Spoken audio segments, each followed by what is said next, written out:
Candice M. Jackson was hired as the new head women's basketball coach here at the College of Charleston on April 29, 2014.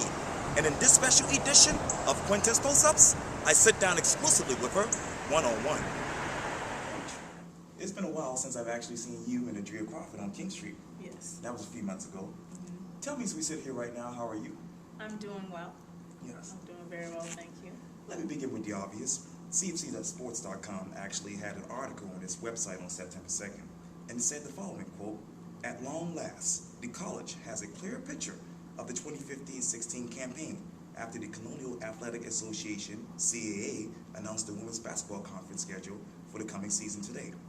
As I mentioned to you a few minutes ago, you guys are going up against big schools. Yes. You're going up against Appalachian State, Townsend, Louisville, CSU.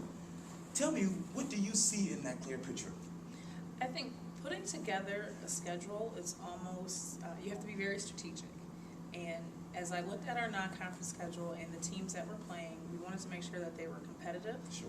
that they were going to prepare us for the postseason, and not necessarily just in the skill level, but just in the difference of play, the different styles of play, and the way that everything is done there. And then also just making sure that some of the time we like to get our girls who aren't necessarily regional a chance to play in front of their home crowd. So for instance, because we're going to Boise State, Right. we are giving Jackie Luna Castro, who's our senior, an Yeah. opportunity to play in front of her family and friends because she's from Boise, Idaho. And every new season precedes actually a good recruiting period. Yes. Talk to me more about that. We, honestly, we're still going through it. We've had some success already. It feels really good. I think this time last year we did not have any commitments, and so already we're working on a few. We have 2 verbal commitments already, and we're working on a few more there. So we're starting to get ahead of the game. And what is the biggest difference between last year and this year? Last year, I think we were playing catch up in a lot of areas just because starting a new program, building and creating a culture. And this year, because I have kids who are returning players, I should say, and they know the expectation and the level, so even with recruiting visits, they are able to help and to express a little bit more of what it's like to play for me in being here at the College of Charleston. And while recruiting, you actually held the Coach CJ's basketball camp. I did. And from what I understand, you held an overnight camp, an elite camp, team camp, and a day camp. Mm-hmm. Walk me down memory lane and tell me, what was that like for you? Camp is fun.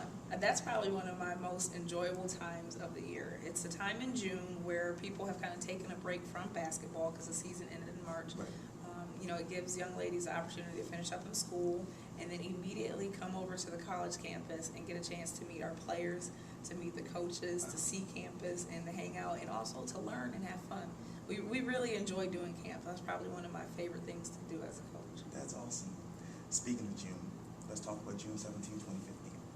As you know, a evil guy came into Mother Emanuel and killed 9 people of God. Take me back to that day and tell me, where are you emotionally? Because we're just right around the corner here. Yeah, it really hits home, not just because of the proximity to the college, but also just as a human being. I think the thing that I took from that the most is especially being new to Charleston and new to the community, the amount of love that was expressed and shared from everybody immediately. I think it just, in the aftermath of it, once the gentleman was caught, Right. You could almost feel a collective sigh of relief from the city, and then it was just time for everybody to grieve and to mourn. And it gives people an opportunity to see that love really does have a chance to win. Speaking of which, let's talk about the unity. Mm-hmm. From the bridge walk to fundraisers to prayer vigils. Yeah. Can you tell me, how did that unity inspire you? It says a lot. And just in this day and age, it's easy for people to separate things just by race or by religion or anything like that. But just, unfortunately, it happened with such a tragic incident. But you did get to see people from all walks of life come together. And so it's very inspiring. For our team, it's good for them to see, just like putting a team together. Yes. People are coming from all different socioeconomic backgrounds or different areas of the country, and you see that all these girls are coming together as a unit for one common goal. Speaking of unity, let's talk about another sort of unity. Mm-hmm. And obviously the local sports world was elated when Earl Grant came here. Yeah. As you know, he was named the head men's basketball coach here at the College of Charleston. Mm-hmm. Tell me this. When I say Earl Grant, you say? Exciting. Yes. Yeah. Genuine. Yes. Real. Yeah. Loyal. Enthusiastic. Yes.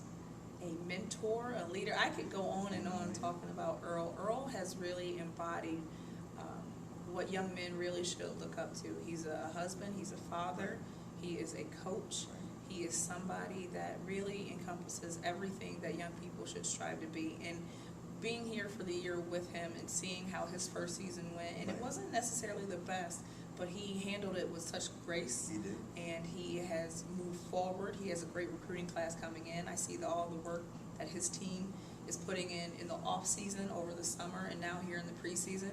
He's made it very exciting to look forward to men's basketball here at the college. And before Earl Grant, it was Candice M. Jackson. Yes.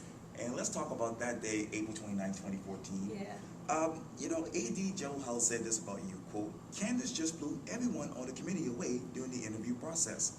Take me back to that day and tell me, what was it like to be Candice M. Jackson on that day? Well, I was nervous.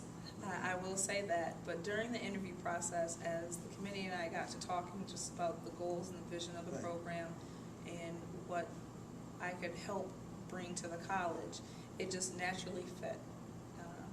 The nerves went away, and it was just a very real and honest conversation about where the program was and where it could be. And that's really what I appreciated from everybody in the committee. They asked tough questions.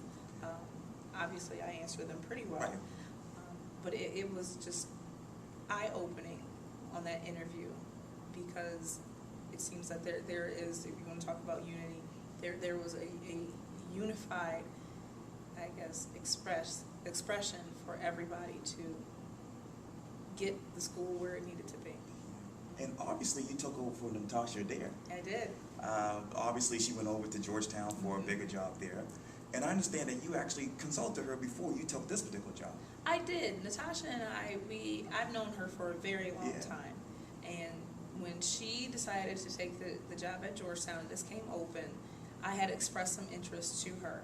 But I did know a little bit about it, because when she got the job from Wake Forest, when she first started here, I came to visit her. So I got to see the facilities, I got to see the school. That was my first time being in Charleston.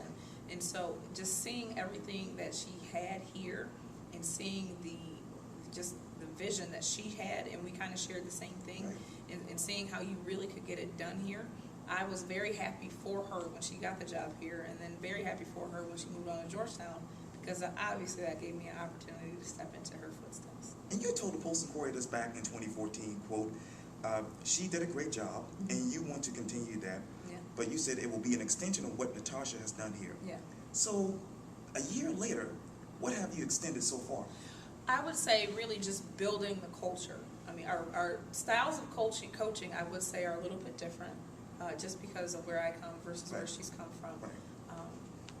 But extending on encouraging young women, empowering young women, and letting them see that they can do this at the Division I level, especially here at the college. And right after that, you brought in someone else who's from Georgetown. I did. Adria Crawford. I did. Why Adria? Why now? Adria is a young woman who, I actually met her when I was working at Duke, and we just got to talking on the road while we were recruiting at the same event, and she really stuck out to me. She has this personality and this aura about her where she is very positive. She is always smiling, very happy, and sometimes in a place, in a situation, you need that. Yes, you need somebody who genuinely cares.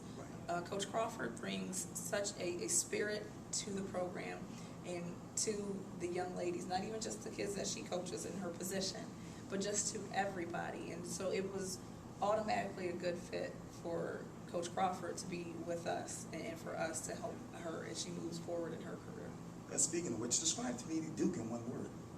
Intense. Wake Forest. Fun. Richmond. Learning. Michigan State. Home. The 2003-2004 NCAA tournaments. Oh, that was a long time ago. In one word? heartbreaking. Can. Cancun? Can, your nickname. Me? Can? Oh my God. Well, that was me back in college. So, Can? Young. Yes. Yeah.